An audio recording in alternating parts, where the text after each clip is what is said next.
Hello friends, పైన పిక్ని share చేశాను కదా, సేమ్ అలా డిజైన్ వచ్చేలా బ్లౌజ్ క్లాత్లోనే ఈ విధంగా బ్లౌజ్ని అయితే డిజైన్ చేశాను.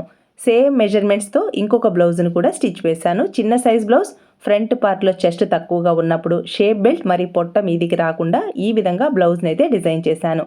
హ్యాండ్స్కి ఇన్విజిబుల్గా థ్రెడ్ పైపింగ్ని డిజైన్ చేయడం కోసం ఇలా హ్యాండ్స్ క్రింది వైపున 1/2 ఇంచ్ ఖర్చుని ఇస్తాం కదా, అదే ఖర్చును తీసుకుంటూ పైపింగ్ క్లాత్ని ఇలా స్టిచ్ వేసుకోవాలి.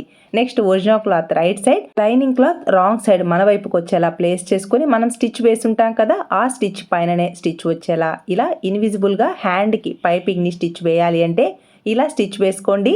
ఖర్చు అనేది లోపలికి వెళ్ళిపోతుంది, అంటే మిడిల్లోకి వెళ్ళిపోతుంది. పైపింగ్ మాత్రమే రైట్ సైడ్కి ఇలా నీట్గా వస్తుంది. ఇలా పై వైపున స్టిచ్ వేసుకొని లైనింగ్ని ఒరిజినల్ క్లాత్కి యాడ్ చేసుకున్న తర్వాత చూసారా పైపింగ్ ఎంత నీట్గా ఉందో.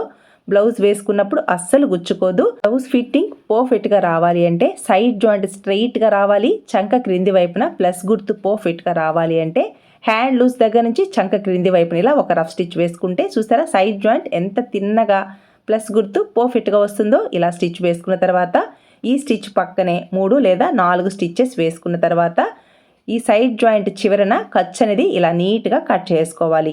ఇలా రెండు వైపులా సైడ్ జాయింట్ అయితే స్టిచ్ వేశాను. బ్లౌజ్ పీస్లోని మిగిలిన క్లాత్తో ఫ్యాబ్రిక్ బౌని డిజైన్ చేశాను. ఫుల్ వీడియో ఛానల్ నేమ్ క్రింద ఉంది, చెక్ చేసుకోండి. Please subscribe.